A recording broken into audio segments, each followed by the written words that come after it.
है।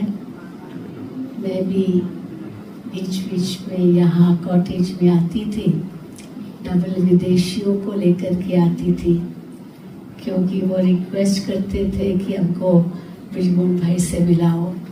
तो हम पूछते थे तो कहा भले आ जाओ। फिर लंच भी साथ में किया। तो एक हंसी की बात याद आती है। हाँ, भाई साहब ने सब विदेशियों से पूछा कि आप विश्व महाराजन बनेंगे? तो कहा हाँ बनेंगे। तो आपको कम प्रजा चाहिए या ज़्यादा प्रजा चाहिए?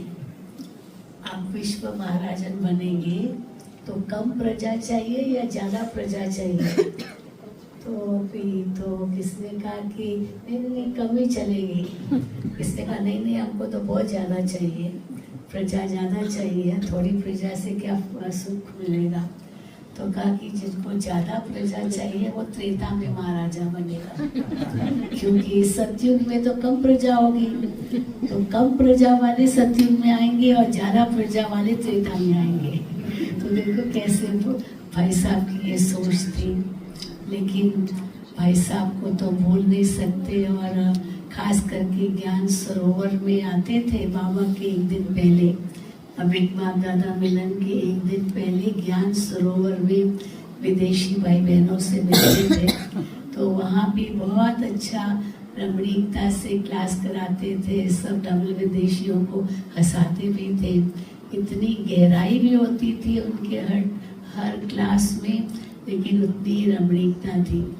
ऐसी विशेषता तो हमने और किसी में नहीं देखी।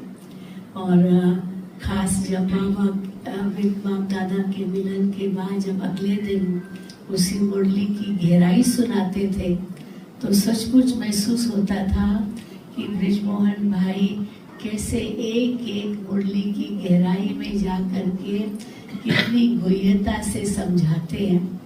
तो मैं तो हर क्लास सुनती थी, चाहे ज्ञान सरोवर में विदेशियों से मिलते थे, इंटरव्यू लेते थे।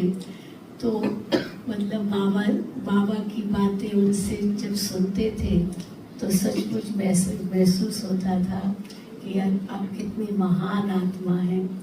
लेकिन बाबा ने उनको बुला लिया। अब और बड़ी सेवा के लिए जाएंगे तो अवश्य जो गीता का भगवान सिद्ध करने की बातें हैं वो अवश्य अब बड़े रूप से होगा। और बाबा ने ये भी कहा है कि ये साधु सन्यासी भी सब झुकेंगे, तो ज़रूर झुकेंगे शक्तियों के आगे। तो वो भी समय जल्दी आएगा। और जय जय।